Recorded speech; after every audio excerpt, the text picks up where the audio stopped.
So the Old Testament is the story of the Israelites rebelling against God. Right? As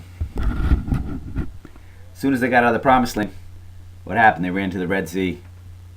They said, "Oh, nice job, Moses. Great plan. Bring us out here in the wilderness to get slaughtered by Pharaoh and his army." It just kept going, and when they got into the Promised Land, same thing. They were always what's called murmuring in the Bible. They were always rebelling against God and His prophets. Right, now the word they use for this in Exodus Numbers is murmuring. Lun. It means also revolt or rebel, and it's used to describe the sound a dog makes before it bites you. Look at that guy.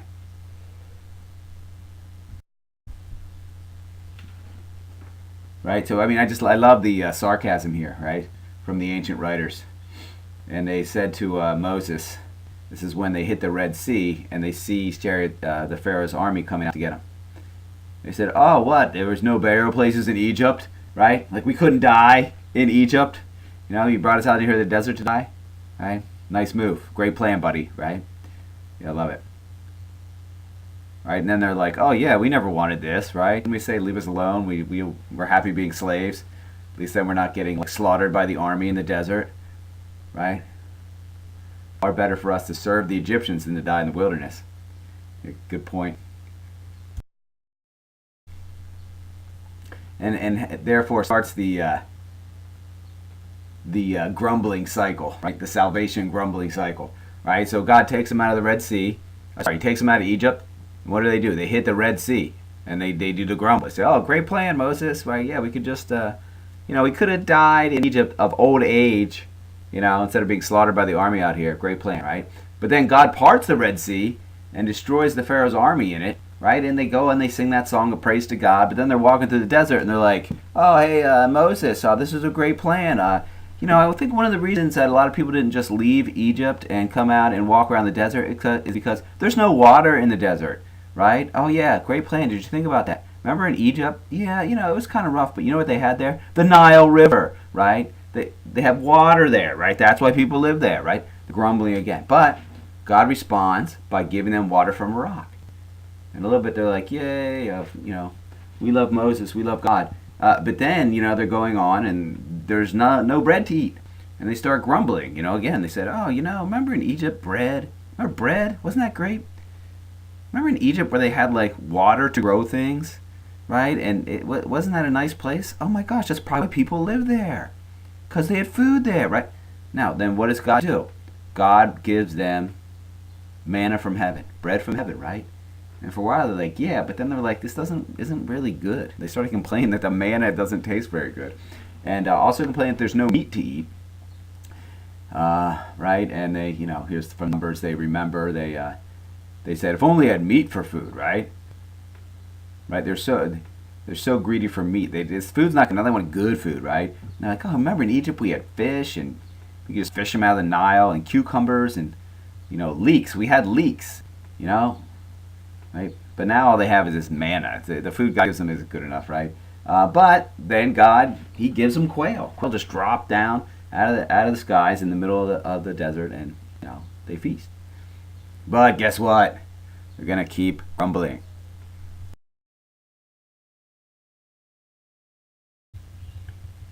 So this murmuring or this grumbling is a lack of trust in God's saving actions, right? They're not ready to see God working through their lives when their lives aren't going the way that they want, right?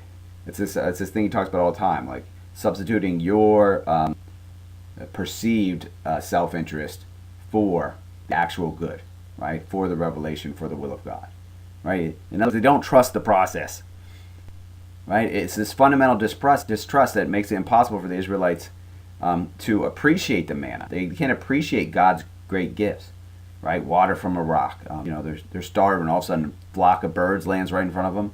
They want to meat. They get meat, right?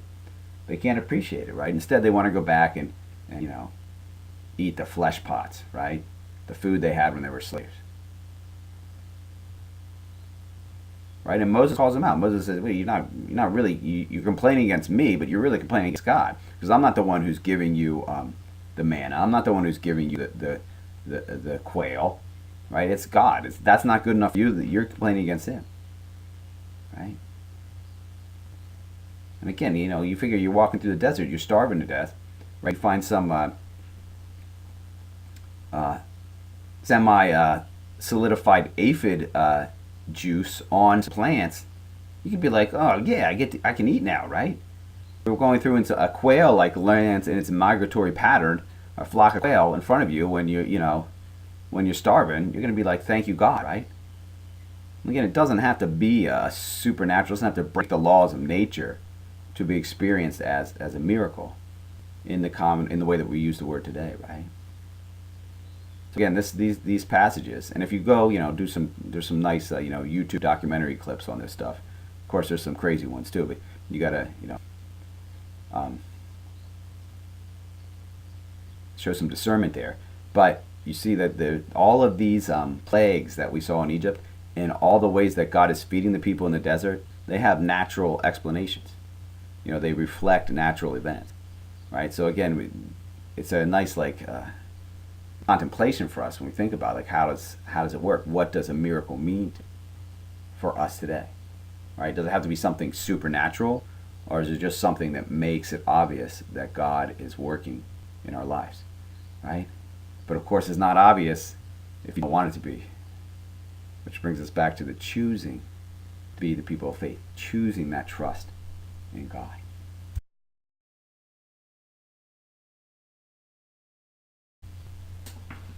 So the culmination of the grumbling is probably the slander of the land by the 12 spies, right? So when they finally get to the promised land, and remember, it didn't take them that long. It didn't take them 40 years to get there, right?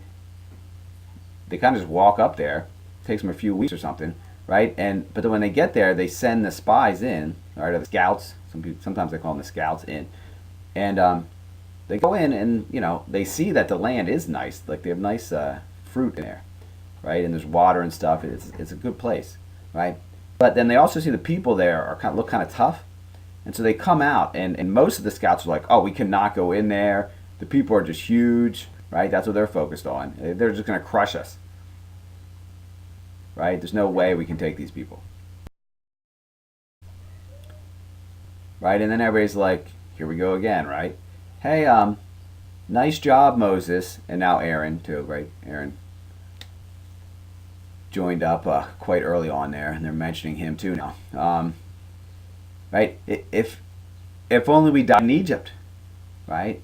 Or if only we would die here in the wilderness, right? That would be better even. Then now what? You're going to take us in there so we can all be slaughtered, right? And our wives and our little ones be taken as the spoils of war. You know what? We should go back to Egypt, right? They're at the promised land. They still want to go back to Egypt, right? And so they say, let's get another leader. Let's get rid of Moses and go back to Egypt. The grumbling never stops. Right? It's only Joshua and Caleb who are like, "Well, what, guys, look at these grapes, right? No, this land is nice, right?" And they say, "Don't rebel against God. Go in there. God's with us. We're gonna eat these people alive, right? They're food for us, right? God is gonna protect us. Don't be afraid of them. Let's do God's plan, right?" They're the only ones that share the actual revelation of the goodness of the land, right? Instead of their own perceived self-interest, which is, "Oh my gosh, how are we going to fight these people?" Right? You see what's represented there? See how the story is representing that basic choice, right? Whether to be open to God's view of things or retreat into our own perceived self-interest. Right? And the land is represented as God's revelation because it actually is good. And that's what the other scouts or spies are failing to notice. So the fundamental sin of the people is this distrust in God and low opinion of God's saving gift, right? The slandering of the land, right? The land's not that great. got these big people in it, right? And that's seen as later seen as the cause of the exile, right? As Daniel talks about, right? We have sinned and transgressed by departing from you. Instead, we've done every kind of evil. We haven't taken your advice. And so that now, Loefing's going to go back into his distinction between religious and revelation, or religion and faith. Right? He says now Israel wanted to be religious, right? They wanted to kind of project their own perceived self-interest onto God. That's not what God's looking for with the Israelites. God wants something different. God wants a visible expression of his saving love.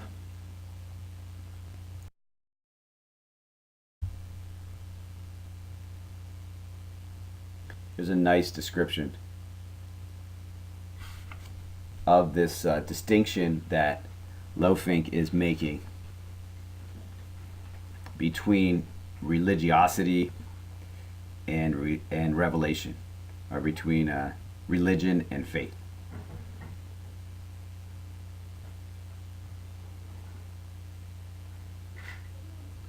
Right? The religiosity is just going to take the natural powers and people's personal perceived self-interest and kind of project them and say, yeah, this is what the gods are all about. Right? So you have the god of fertility, the god of wine, the god of things that people like. Right? You want to have kids? Yeah, sure, he wants to have kids. Yeah, that's God. Right? Nope. The Israelite God is something else. Right? They encountered the true God.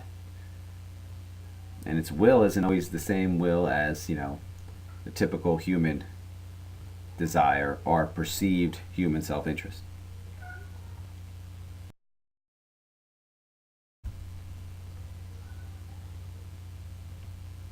Right? So the gods of the other nations were interchangeable. Like you could just substitute them in because they all represented the same stuff.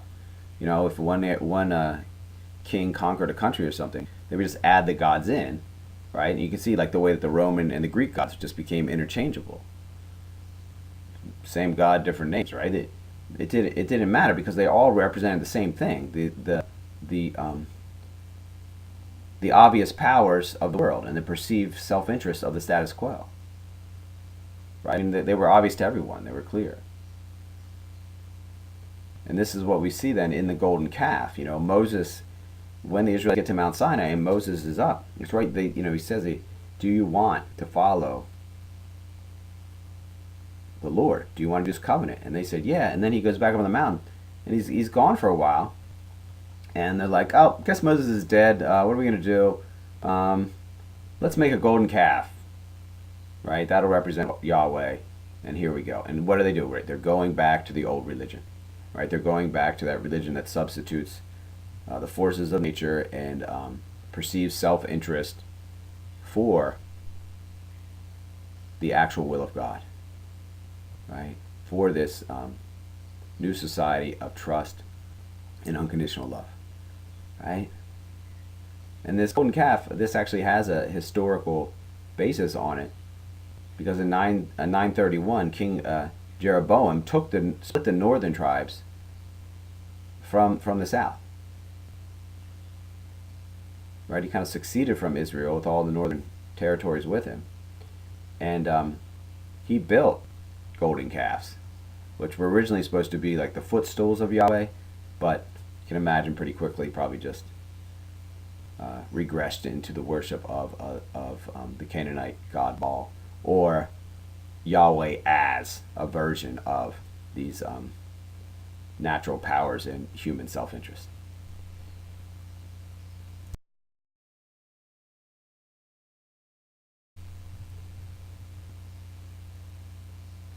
But the thing about the grumbling is that there's a certain good revealed in it, right? Because if you're constantly rejecting God's saving plan, it means that you're constantly hearing it. Like you're struggling with it. They never completely got rid of God's saving plan, and replaced it with their own, right? They never got to the point where, their God became like the God of other nations that lived in, where they lived in harmony with their gods, right? Other nations, people didn't argue. Nobody argued with Bacchus. People are like, hey, you like to get drunk? Yeah, I like to get drunk. All right, Bacchus, that's God, he's the divine thing. It's a divine power, right? No, people love that, right? People don't argue with the goddesses of fertility. Everybody wanted kids. Everybody wanted crops, right? There's no conflict there. That's just the obvious, right? That's just the basic perceived human self-interest. Yeah, we want food. Yeah, we want drink, right? Yeah, we want nice big families, and we want lots of food to feed them with. Yeah, we want power. Yeah, we want to win wars, right? All these are what their gods were about. Just the obvious human desires, but nothing. There was not a new vision. There was not something that transcended that and looked at a better way of life, right? So the gods were very complacent with oppression and misery. They're very complacent with the status quo in which a few people had power and oppressed the rest. But it's not the Israelite God, right? And so there's going to be conflict because God is going to be presenting us with an alternative to that short-sighted way of life.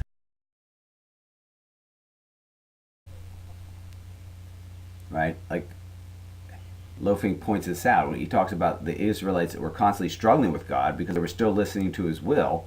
They were still open to his plan for salvation and not just their own. Right? You wouldn't have conflict if you weren't even paying attention. Right? If they weren't hearing it, they wouldn't argue with it. So it's like he said, Israel certainly sensed the will of God was more beneficial and reasonable than its own will. Right? It's better to follow Yahweh than the other gods. Again, that's why I always say when I talk about the gods of other nations and what they really represent, I say perceived self-interest, right? Because God's way, salvation, this is actually, what we want deep down, right? Take us way back to the beginning of the course. Everybody wants contentment, everyone wants happiness. And we think that various things, short-term things, are going to get it for us, right? Power, control, right? Wine, right? We think, oh yeah, this is going to make me happy, but it doesn't work. It's a short-lived experience, and we end up more miserable than we began, right? But God reveals something different. God is talking about a lasting happiness, something that actually works.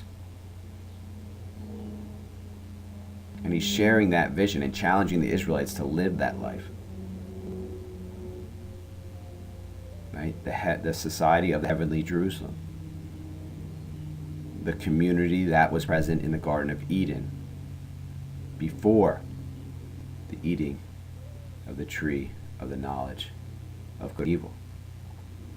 So it's like Loafing said, stubbornness, faithlessness, infidelity can only exist where a people in the course of its history has encountered the true God and God's will.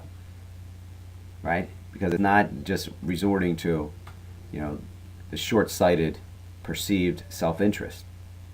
We're not just saying, hey, let me grab as much money as I can here. Right? The Israelite vision is, how is my livelihood going to affect the whole people? And so again, it's like we saw in Deuteronomy. There's always limits on the consolidation of power.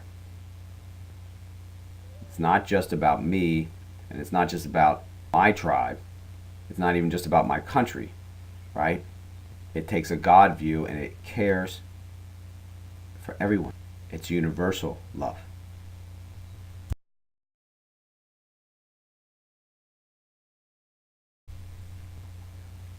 So, what Loafing's talking about is religion, which I think he means a bad use of religion. This is, right, attributing one's own perceived self-interest or obvious force of nature to God's will. Right? So, in other words, what I want, that's God. Even if maybe what I want isn't actually good for me and others in the long run. And that's the problem with bad use of religion, or religion as he calls it. It doesn't actually save people or societies. It doesn't bring happiness. It doesn't create the eschatological city of New Jerusalem. It doesn't realize our potential that is expressed and symbolized in life in the Garden of Eden, right? But revelation or faith, and again, I think he's talking about a good use of religion here. And I'll explain why. This sees God's actual will, which we know is love one another, right? And it actually can save people. It actually does bring us true happiness. It actually does change societies. It actually does bring about the realization of a new and better way of life. So that's kind of the question I already alluded to for Lofink, is like he talks about religion as projecting the forces of nature and human perceived self-interest onto God. And then he contrasts that to revolution or faith, which is the experience of the actual will of God, right? However, like when he goes to talk about the Israelite experience, that's not what he's talking about it in a different way. He's actually saying in the Israelite experience, like the religious tradition preserves the will of God, right, in a way that challenges people every generation to pick it up and follow it as their own, right, instead of their own perceived self-interest, right? So it confronts them with the possibility of the new way of life so that those who are ready to hear it and live it can choose to join in. But again, that's kind of confusing, I think, the way Lofink is saying it, because if religion, in the case of the Israelites, he's saying that religion is how revelation is passed on and shared. He says this is what the Torah is all about, right? This is what the prophets are telling the kings, right? So if religion is how revelation is passed on, then isn't it more appropriate to talk about good use of religion, bad use of religion, than just using the word religion for the substitution of one's own will and the forces of nature for the will of God, right? And then talking about revelation as some kind of authentic reflection of the will of God, right? So in other words, maybe it'd be better to use the terms good religion, or good use of religion, or bad religion, bad use of religion, instead of just using religion as the negative term and revelation as a positive term. Because you don't know about revelation. Like you don't have faith except for through a religion, right? I mean, that's the way that the faith, that the revelation has been passed on through the people of God in Israel and through the people of God, the church. So I hope that Lofink wouldn't I don't think he'd disagree with it if I'm reading him correctly. And it could just be a matter of translation or something. The terms might be used differently in Germany or something. But I just want to point that out. Like when he's talking about religion, he's obviously not talking about all religion, because he's praising the way that the Israelite religion continued to confront the people with the will of God. And he's a Catholic priest, and he writes about Christianity doing the same thing.